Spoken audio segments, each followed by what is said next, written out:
बिस्मिल्लाहिर्रहमानिर्रहीम। अस्सलामु अलैकुम स्टूडेंट्स, हमारा लेक्चर नंबर 2 स्टार्ट हो रहा है सेकंड फेज़ का, जिसके अंदर हमने चैप्टर स्टार्ट किया था मेजरमेंट एंड फिज़िकल क्वांटिटीज़, जो कि आपकी फ़िज़िक्स की बुक से हम डिस्कस कर रहे थे। तो इसके हमने क्वेश्चन नंबर 4 तक डिस्कशन की थी, जिसके अंदर हमने क्वेश्चन नंबर 3 तक तो चीज़ें अंडरस्टैंड कर ली थी। अब हमारे पास क्वेश्चन नंबर 4 है, ब्रांचेज ऑफ फिज़िक्स।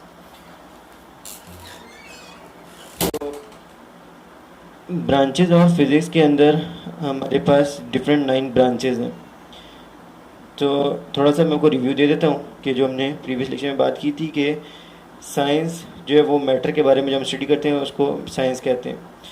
उसके बाद फिर आगे साइंस की 2 टाइप्स होती हैं। साइंस को 18th सेंचुरी से पहले पहले जो है वो नेचुरल फ़िलासफ़ी कहा जाता था, और फिर जब साइंस का वर्ड आ गया 18th सेंचुरी के बाद, तो फिर साइंस की आगे 2 टाइप्स निकल आई, फिज़िकल साइंस और बायोलॉजिकल साइंस। फिज़िकल साइंस थी कि जब आपके पास जब हम लिविंग थिंग्स की मैटर में से, मटेरियल्स ऑब्जेक्ट में से लिविंग थिंग के बारे में बात करते हैं तो फिज़िकल साइंस होती है। जबकि अगर नॉन लिविंग थिंग्स के बारे में अगर बात करते हैं तो फिज़िकल साइंस होती है, और अगर हम लिविंग थिंग्स के बारे में बात करते हैं तो वो बायोलॉजिकल साइंस होती है। फॉर एग्जांपल जब एनिमल्स के बारे में, इंसानों के बारे में बात करते हैं तो ये सारी बायोलॉजिकल साइंस में काउंट किया जाता है। फिर उसके बाद हमने बात की थी कि जो आपके पास फिज़िकल साइंस है जो लिविंग बॉडी से रिलेटेड है, वो आगे जाके फिर डिवाइड होगी 19th सेंचुरी में। उसके आगे 5 टाइप्स निकल आई, physics, chemistry, astronomy, geology and metrology. फिर उसके बाद जो है वो आगे चल के फ़िज़िक्स, जिसको हम अभी देख रहे हैं, उसकी फिर आगे ब्रांचेस निकल आई। तो वो 9 ब्रांचेस क्या हैं उनको आज अभी हम देखते हैं, और फिर हम आगे अपना इस डिस्कशन को कंटिन्यू करते हैं। अब उनमें से जो पहली ब्रांच है वो हमारे पास है मैकेनिक्स की, फिज़िक्स की। जो फर्स्ट ब्रांच है वो आपके पास क्या है, मैकेनिक्स। मैकेनिक्स क्या है? It is the study of motion of object, it causes and effect. कि मैकेनिक्स के अंदर आप चीज़ों की बारे में 3 तरह की डिस्कशन करते हैं। चीज़ों की मूवमेंट के बारे में कि चीज़ें मूव कैसे कर रही हैं, कि मतलब उनकी स्पीड क्या है, स्पीड जितनी है, स्पीड चेंज हो रही है, बढ़ रही है, कम हो रही है, क्या हो रहा है, और कितना वो डिस्टेंस कवर कर रही है, कितने टाइम में कवर कर रही है, इस तरह की चीज़ें हम डिस्कस करते हैं। फिर एक और चीज़ हम इसके बारे में डिस्कस करते हैं, वो क्या है, कॉजेज़, मोशन के कॉजेज़ को डिस्कस करते हैं कि वो मूवमेंट क्यों हो रही है, क्या उसके पीछे अमल कार है। तो ऑब्वियसली कोई भी मूवमेंट हो तो उसके पीछे कोई ना कोई फोर्स अप्लाई होती है जिसकी वजह से चीज़ मूव कर रही होती है, तो उसके बारे में बात होती है। और तीसरी चीज़ जो है वो मैकेनिक्स में हम पढ़ते हैं, वो क्या है, इफ़ेक्ट्स ऑफ मोशन। कि जब कुछ चीज़ें मूव करती हैं तो उनकी वजह से क्या इफ़ेक्ट्स होते हैं। तो नॉर्मली चीज़ों की मूवमेंट से जब वो पार्ट्स जब एक दूसरे से टकराते हैं तो हीट प्रोड्यूस होती है, साउंड प्रोड्यूस होती है, तो ये डिफरेंट किस्म के इफ़ेक्ट्स होते हैं। तो ओवरऑल मैकेनिक्स की स्टडी के अंदर हम 3 चीज़ें डिस्कस करते हैं, motion of object, causes and it's effects. ये मैकेनिक्स की डेफिनेशन है। अगली है एक और ब्रांच है फिज़िक्स की, उसको हम कहते हैं हीट। उसमें क्या है, उसमें हमारे पास ये अगेन 3 चीज़ें होती हैं। एक नेचर ऑफ हीट, के आपके पास जो है वो हीट जो है वो किस तरीके से आपके सामने है। मिसाल के तौर पर जो है वो हीट आपको कभी सन से भी मिलती है, कभी आपको किसी जो है वो इलेक्ट्रिक हीटर से मिल रही होती है, कभी आपको हीट जो है वो लेट सपोज जो है वो गैस हीटर से मिल रही है, या जो है वो आपको चूल्हे से मिल रही है कभी आप जो है वो लकड़ियाँ जला के हीट हासिल करें। तो आपके पास हीट के नेचर जो है वो मुख्तलिफ़ किस्म की होती हैं। फिर उसके बाद आपके पास आ जाती है अगली चीज़, modes of transfer of heat, के हीट को ट्रांसफ़र करने के तरीके क्या क्या हैं। तो वो अपने क्लास 7th में पढ़े हुए होते हैं। Modes of transfer of heat 3 होते हैं, कंडक्शन, कन्वेक्शन और रेडिएशन। और फिर उसके बाद तीसरी चीज़ होती है हीट में जो हम पढ़ते हैं, वो क्या है, इफ़ेक्ट्स ऑफ हीट। के हीट जब हम किसी चीज़ को करते हैं तो उससे उस चीज़ के ऊपर क्या इफ़ेक्ट आता है। तो कुछ चीज़ें हीट करने से तबाह होती हैं और कुछ चीज़ें हीट करने से जो है वो ठीक हो रही होती हैं, तो इसलिए उसके इफ़ेक्ट्स को देखना होता है। अगली ब्रांच है फिज़िक्स की, साउंड। इसके अंदर आप 4 चीज़ों के बारे में डिस्कशन करते हैं कि साउंड क्योंकि वेव्स की फॉर्म में होती हैं, तो साउंड वेव्स के फिज़िकल एस्पेक्ट्स क्या हैं, मतलब ये कि आपके पास वो वेव किस, उसकी नेचर क्या है। आपने साउंड वेव्स के बारे में पढ़ा होगा कि उसकी एम्पलीट्यूड होता है, उसकी वेव लेंथ होती है, उसका टाइम पीरियड होता है, उसकी फ्रीक्वेंसी होती है। तो इस तरह से साउंड वेव की फ़िज़िकल एस्पेक्ट किस किस्म के हैं। फिर ये कि वो their production, sound wave produce किस तरह से हो रही हैं। तो फिर उसके बाद जो है वो साउंड वेव जो प्रोड्यूस हो रही हैं, मूव कर रही हैं, उनकी डिफरेंट प्रॉपर्टीज़, हर वेव की प्रॉपर्टीज़ होती हैं। जिस तरह से आपने पढ़ी हैं रिफ्लेक्शन, रिफ्रैक्शन, ये दो अपने लाइट के बारे में पढ़ी हुई हैं। इसके अलावा भी होती हैं, एक और अपने पढ़ी हुई है डिस्पर्शन कर, वो लाइट में होती है, साउंड वेव में नहीं होती। तो साउंड के अंदर जो प्रॉपर्टीज़, साउंड वेव्स की प्रॉपर्टीज़ हैं, उनके अंदर आपके पास आ जाता है इंटरफेरेंस, डायफ्रैक्शन। इंटरफेरेंस मतलब वेव्स का इकट्ठा होना, आवाज़ का ऊंचा होना या नीचा हो जाना। और फिर उसके बाद डायफ्रैक्शन होता है कि साउंड वेव का आगे पीछे फैल जाना। और फिर इंटरफेरेंस, और फिर उसके बाद रिफ्लेक्शन और रिफ्रैक्शन तो आपने पढ़ी हुई हैं कि साउंड वेव्स एक जगह से टकरा सकती हैं। तो इस तरह से, तो ये मतलब आपने सिर्फ उनकी डिटेल्स जो मैं आपको सिर्फ समझा रहा हूँ ना, आपने तो बस ये यहाँ से डेफिनेशन ही प्रिपेयर करनी है। फिर साउंड वेव्स की एप्लीकेशन क्या है, वो जो आपने वहाँ पे पढ़ी थी कि एंड के ऊपर आप डेली लाइफ में कहाँ यूज़ करते हैं साउंड वेव्स को। घरों के अंदर जो है वो डोर बेल लगी होती है, फिर उसके अलावा टेलीफोन से उनमें की बेल होती है। बहुत सारी डेली लाइफ के अंदर हमारे पास चीज़ें हैं, रेडियो है, इस तरह टेलीविज़न है, हर तरफ साउंड वेव्स इन्वॉल्व होती हैं। इसी के ये सब चीज़ें हम फिर लाइट के बारे में भी डिस्कस करते हैं कि लाइट की फ़िज़िकल एस्पेक्ट्स क्या हैं, उसकी प्रॉपर्टीज़ क्या हैं, लाइट वेव्स की वर्किंग और उसकी यूज़ जो है ऑप्टिकल इंस्ट्रूमेंट्स के अंदर। ये ऑप्टिकल इंस्ट्रूमेंट्स कौन से होते हैं जिनमें लाइट इन्वॉल्व होती है, ये हम जो क्या कहते हैं टेलीस्कोप इस्तेमाल करते हैं, बाइनोकुलर इस्तेमाल करते हैं, इस तरह की बहुत सारी चीज़ें डेली लाइफ में हम इस्तेमाल करते हैं। तो इन सब के अंदर हम लाइट को यूज़ कर रहे होते हैं। ये ऑप्टिकल इंस्ट्रूमेंट्स होते हैं हमारे पास, प्रिज्म है, इस तरह की चीज़ें जो हैं। तो ये आपके पास लाइट भी एक ब्रांच ऑफ फिज़िक्स है। फिर उसके बाद एक और ब्रांच ऑफ फिज़िक्स है इलेक्ट्रिसिटी एंड मैग्नेटिज़्म। इसके अंदर हम क्या पढ़ते हैं, ये इलेक्ट्रिसिटी क्या होती है, स्टडी ऑफ चार्जेस। वो चार्जेस रुके भी हो सकते हैं, वो चार्जेस मूव भी कर सकते हैं। तो हम दोनों हालतों में चार्जेस को स्टडी करते हैं अगर हम इलेक्ट्रिसिटी को पढ़ें। It is the study of charges at rest and in motion. फिर अगर वो मूव कर रहे हों तो उनसे रुके हों, या मूव कर रहे हों तो उनके रुकी हालत में क्या इफ़ेक्ट्स होते हैं उन चार्जेस के, और अगर वो मूव कर रहे हो तो उनके क्या इफ़ेक्ट्स होते हैं, उसको भी हम डिस्कस करते हैं। फिर उसके बाद तीसरी जो हम इलेक्ट्रिसिटी मैग्नेटिज्म में डिस्कस करते हैं वो क्या, कि इलेक्ट्रिसिटी का मैग्नेटिज्म के साथ क्या ताल्लुक़ है, किस तरह से इलेक्ट्रिसिटी से मैग्नेटिज्म हासिल होती है और किस तरीके से मैग्नेटिज्म से इलेक्ट्रिसिटी हासिल होती है। आप पूरा चैप्टर के बारे में पढ़ चुके हुए हैं। तो ये डेफिनेशन भी आपने फिर नोट डाउन कर ली।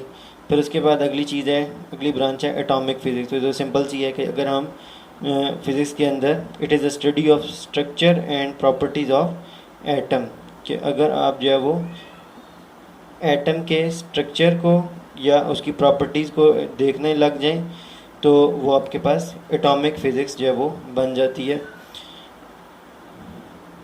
क्योंकि वर्ड से नज़र आ रहा है एटॉमिक फ़िज़िक्स में ऑब्वियसली किस चीज़ के बारे में बात होगी, एटम के स्ट्रक्चर और एटम की प्रॉपर्टीज़ के बारे में।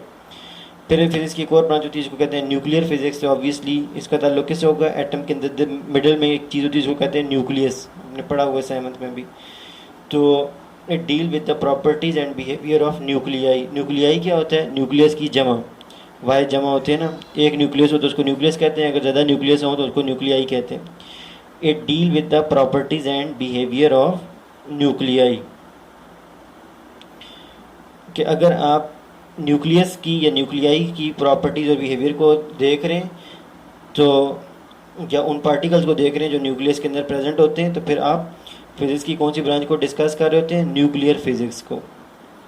आखिरी सेकंड लास्ट हमारे पास है प्रॉपर्टी, वो है प्लाज्मा फिज़िक्स। प्लाज्मा फिज़िक्स क्या होती है कि हम जो डेली लाइफ में पढ़ते हैं वो होती है कि मैटर की तीन हालतें होती हैं, सॉलिड, लिक्विड और गैस। सॉलिड को अगर आप हीट करते हैं तो वो लिक्विड बनता है, लिक्विड को हीट करते हैं तो वो गैस बनती है। लेकिन एक सोचने की बात है कि अगर आप गैस को हीट करें तो क्या होगा। तो असल में तीन हालतें नहीं होती मैटर की, बल्कि चार होती हैं। वो होती हैं सॉलिड, लिक्विड, गैस और प्लाज्मा। प्लाज्मा किस तरह से बनता है कि जब आप सॉलिड को हीट करते हैं लिक्विड बनता है, लिक्विड को हीट करते हैं गैस बनता है, और अगर आप गैस को हीट करते हैं तो गैस के मॉलिक्यूल जो हैं वो एटम्स की फॉर्म में टूट जाते हैं, और फिर एटम्स जो हैं वो आयंस की फॉर्म के अंदर, आयंस आपने पढ़ा होगा पॉजिटिव आयन और नेगेटिव आयन, कैट आयन और anion, class 7 chapter number 6 के अंदर, कि अगर एक इलेक्ट्रॉन किसी एटम में से निकल जाता है तो वो पॉजिटिव आयन बन जाता है जिसको आप कैट आयन कहते हैं। तो इस तरीके से जब आप गैस के मॉलिक्यूल्स को बहुत ज़्यादा हीट करते हैं तो वो एक दूसरे से टकराते हैं, गैस के मॉलिक्यूल रैंडमली मूव कर रहे होते हैं, तो उनके टकराव के नतीजे के अंदर वो फिर एक दूसरे को ब्रेक करते हैं। ब्रेक करने का मतलब ये नहीं कि एटम आधा इधर हो जाएगा आधा एटम उधर हो जाएगा, एटम के ब्रेक होने का मतलब है कि उसके अंदर से इलेक्ट्रॉन निकल जाएगा और वो आयंस की फॉर्म में कन्वर्ट हो जाएंगी चीज़ें, एटम्स कन्वर्ट हो जाएंगे। तो इस तरह की जो हालत होती है ये फोर्थ स्टेट ऑफ मैटर होती है जिसको हम प्लाज्मा कहते हैं। It is the study of production and properties of ionic state of matter, जिसको हम फोर्थ स्टेट ऑफ मैटर भी कहते हैं। तो उसके बारे में जब बात करते हैं तो हम फिर प्लाज्मा फिज़िक्स को डील कर रहे होते हैं। आखिरी प्रॉपर्टी है फिज़िक्स की, वो है जियो फिज़िक्स। तो अभी हमने पीछे जियोलॉजी की बात की थी पिछले लेक्चर में, तो ये भी वैसी चीज़ है कि it is a structure study of internal structure of earth. अगर आप अर्थ के इंटरनल स्ट्रक्चर्स को, उनकी जो लेयर्स हैं उनके बारे में बात करते हैं तो आप जियो फिज़िक्स को डिस्कस कर रहे होते हैं। ये पूरा एक डिसिप्लिन है, पूरा एक ब्रांच है फिज़िक्स की, जिसके ऊपर आगे जो है वो जब आप कॉलेज से आगे यूनिवर्सिटी में जाते हैं तो आपको 4 इयर्स का जो वो एक कोर्स होता है जियो फिज़िक्स का, वो भी आप जो है वो मास्टर उसमें भी कर सकते हैं। तो बहरहाल ये आपके पास फिज़िक्स की डिफरेंट ब्रांचेस थी जिनको आज हमने डिस्कस किया। ये था आपका क्वेश्चन नंबर 4। अब इसके बाद जो आपके पास जो हम चीज़ें डिस्कस कर रहे थे उसमें आपके पास है पहला टॉपिक हमारे पास इंट्रोडक्शन टू फिज़िक्स, और उसके अंदर मुख्तलिफ़ चीज़ें डिस्कस हुई हुई हैं फिज़िक्स की इंपॉर्टेंस के बिहाफ के ऊपर। उनको हम जल्दी जल्दी देख लेते हैं कि उसमें वो क्या कहते हैं। तो the rapid progress in the science during recent year has become possible due to discoveries of invention of in the field of science. ये जो आपको बहुत ज़्यादा प्रोग्रेस नज़र आ रही है, ये इतने सारे मोबाइल 30 साल पहले तो नाम ही नहीं था इन चीज़ों का, तो ये जो अभी इतने सारे पर नज़र आ रहे हैं ये किस वजह से फिज़िक्स की अंदर जो है वो बहुत एडवांसमेंट हुई है, डिस्कवरीज हुई हैं, इन्वेंशन हुई हैं। The technologies are the application of the scientific principle, और ये जो इतनी आपके पास डिवाइसेस बनती हैं सब कुछ, इनके पीछे जो है वो कोई वैसे कोई तोड़ जोड़ करके जो है ना वो नहीं बनती, बल्कि साइंस के प्रिंसिपल उसूलों को इस्तेमाल किया जाता है तब ये चीज़ें हमारे सामने बनती हैं। इसलिए साइंस के उसूलों को समझना बहुत ज़्यादा ज़रूरी है। Most of the technologies of our modern society throughout the world is related to physics. ज़्यादातर चीज़ें जो हमारे सामने होती हैं उनका ताल्लुक जो है वो फिज़िक्स के साथ होता है। फॉर एग्जांपल एक कार अगर बनती है तो वो फिज़िक्स के अंदर से मैकेनिक्स जो भी अपने पढ़ी है पहली ब्रांच फिज़िक्स की उसको डील किया जाता है, क्योंकि कार के अंदर मूवमेंट की बात होती है सब, तो वो मैकेनिक्स को पढ़ना उसके लिए ज़रूरी होता है, और मैकेनिक्स के प्रिंसिपल इस्तेमाल करके कार बनती है। इसी तरीके से एक और फिज़िक्स की ब्रांच होती है जिसको हमने पढ़ा था हीट। तो हीट को एक और तरीके से भी जो है ना वो आगे हीट की फिर आगे ब्रांच निकल आती है जिसको कहते हैं थर्मोडायनेमिक्स। हीट एक फिज़िक्स की ब्रांच है, फिर आगे उसकी उस हीट की आगे ब्रांच निकल आती है थर्मोडायनेमिक्स। तो फिर इसका मतलब है थर्मोडायनेमिक्स भी एक तरह से फिज़िक्स की ही ब्रांच बन जाती है। तो फिर हम रेफ्रिजरेटर जो बनता है वो थर्मोडायनेमिक्स की प्रिंसिपल को जो है देखते हुए वो बनता है। तो इस तरीके से कोई भी डिवाइस अगर हमें नज़र आती है तो वो उसके पीछे जो है वो कोई अकड़ बकड़ नहीं होती, बल्कि फ़िज़िक्स के या केमिस्ट्री के या साइंस के ओवरऑल उसूल होते हैं, और ज़्यादातर चीज़ें जो हैं उनमें फ़िज़िक्स के ही उसूल जो हैं वो फ़िज़िक्स की ब्रांचेस के उसूल इस्तेमाल हो रहे होते हैं। In our daily life we hardly find a device where physics is not involve. कोई भी आपको चीज़ ऐसी नज़र नहीं आने लगी जहाँ पर आपको फिजिक्स नज़र नहीं आया ना आ रही हो। मिसाल के तौर पर अगर आप एक पुली जो होती है जिसके ज़रिए से आप जो है वो हैवी लोड उठाते हैं, कुएं में से पानी निकालते हैं, इस तरह से छोटी सी होती है, वो आपने पढ़ी हुई होगी क्लास 6 के अंदर उसके बारे में, तो वो भी आपकी फ़िज़िक्स की में एक एप्लीकेशन है। फिर इस तरीके से इलेक्ट्रिसिटी से भी आप जो है वो बहुत सारे फ़ायदे हासिल करते हैं घर के अंदर। जो है वो इलेक्ट्रिसिटी के चैप्टर में आपको बहुत सारी डिटेल्स आपको स्टार्ट में बताई थी मैंने। तो लाइट हासिल करते हैं, हीट हासिल करते हैं, बहुत सारी और चीज़ें हासिल करते हैं। तो इस तरीके से और ख़ासतौर पर मैकेनिकल एनर्जी हासिल करते हैं जिससे फिर हम अपने पंखे चलाते हैं, मोटर्स चलाते हैं। इसके अलावा फिज़िक्स और हमें कहाँ नज़र आती है, consider the means of transportation, गाड़ी, जहाज़, एरोप्लेन, सब चीज़ें, इन सब जगहों पर जो है वो ट्रांसपोर्टेशन के जितने मीन्स हैं इन सब जगहों पर जो है वो आपको फिज़िक्स इन्वॉल्व हुई होती है। फिर इसके अलावा और कहाँ होती है, डोमेस्टिक अप्लाइंसेस, घर के अंदर जो है वो एयर कंडीशन हो गया, रेफ्रिजरेटर हो गया, वैक्यूम क्लीनर हो गया, वॉशिंग मशीन होगी, माइक्रोवेव ओवन हो गया, इन सब जगहों पर फिज़िक्स इन्वॉल्व होती है। फिर इसके अलावा और कहाँ होती है जी, कम्युनिकेशन के अंदर होती है। तो कम्युनिकेशन मतलब रेडियो, टेलीविज़न, कंप्यूटर, इस तरह की इंटरनेट, ये सब चीज़ें वहाँ पर इस्तेमाल होती है फिज़िक्स। तो these devices have made our life easier, much easier, faster and more comfortable than the past. तो ये आपके पास फ़िज़िक्स की इम्पोर्टेंस है कि आपको फ़िज़िक्स का क्या जो है वो डेली लाइफ में उसका फ़ायदा है। तो आपका क्वेश्चन नंबर 5 जो है वो आपका यही है। आपका यहाँ पर लिखा हुआ है क्विक क्विज़ और लिखा हुआ है 1-2। आपने इसको इस तरीके से नहीं करना, आपने लिखना है क्वेश्चन नंबर 5 और यहाँ पर लिखेंगे लेफ़्ट साइड के ऊपर, मार्जिन लाइन के लेफ़्ट साइड पे, वहाँ पर अपने ब्रैकेट के अंदर ही वहीं पे जो है वो साथ लिख देना है क्विक क्विज़, ताकि आपको पता हो कि क्वेश्चन नंबर 5 ये क्विक क्विज़ का है। तो इसका ये आपने क्वेश्चन बना लेना है, why do we study physics, आपका क्वेश्चन नंबर 5 है। और ये जो मैंने आपको आपके सामने हाईलाइट किया है, और बल्कि इससे पीछे यहाँ से बात स्टार्ट हो रही थी, ये पिछले जो पैराग्राफ था इसमें भी ये 3 लाइनें थी। तो ये यहाँ से आपका ये सारा फिज़िक्स की इम्पोर्टेंस के बारे में, तो यहाँ तक ये आप इसको मेंशन करें। इसके अलावा अगर आपको कोई और चीज़ नज़र आती है, आगे भी डिस्कशन हुई भी है, भी आगे चल रही है, आगे से आपको कोई अच्छी बात मिलती है उसको आप ऐड कर लें, या पीछे से कोई अच्छी चीज़ निकलती है उसको आप ऐड कर सकते हैं। तो ये आपका क्वेश्चन नंबर 5 का आंसर इधर से आपको मिल जाएगा। These devices have made our life easier. For example, think of what a mobile phone small, एक मोबाइल फ़ोन जो आपकी हथेली तक के साइज़ का होता है, कितने वो आपके काम कर लेता है। ठीक है, तो आप उसमें पिक्चर बनाते हैं, पिक्चर सेव करते हैं, और बहुत सारे मैसेजेस होते हैं एक दूसरे तक पहुंचाते हैं सब कुछ। तो उसमें हम रेडियो ट्रांसमिशंस को इस्तेमाल कर रहे होते हैं। तो कैलकुलेटर है, ये भी आपके पास फिज़िक्स की एक डिवाइस है। However, the scientific inventions have also caused harms.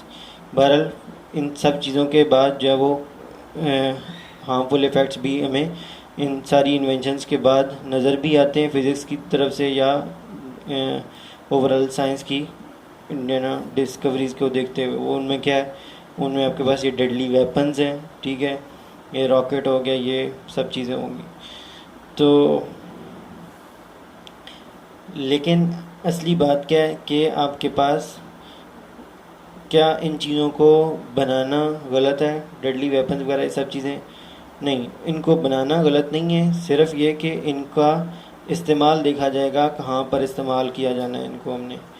तो क्योंकि हमें खुद पता है कि जब जो है ना हमारे इस्लाम जब ज़हूर पज़ीर हुआ 1400 साल पहले, तो उस ज़माने के अंदर जब जंगें होनी थी या जंगें नहीं हुई थी, उस ज़माने में जब वो जो इस्लाम का लश्कर था वो हथियार तैयार करता था, लश्कर तैयार करता था, अपने घोड़े तैयार करना, जना नेज़े तैयार करना, तलवारें तैयार करना, प्रॉपरली ये सब चीज़ें होती थी उस ज़माने के अंदर।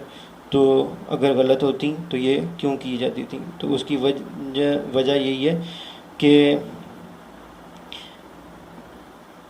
इनका होना, इनका बनना गलत नहीं है। बात यह है कि हमें ये पता होना चाहिए कि हमने इनको इस्तेमाल कहाँ करना है।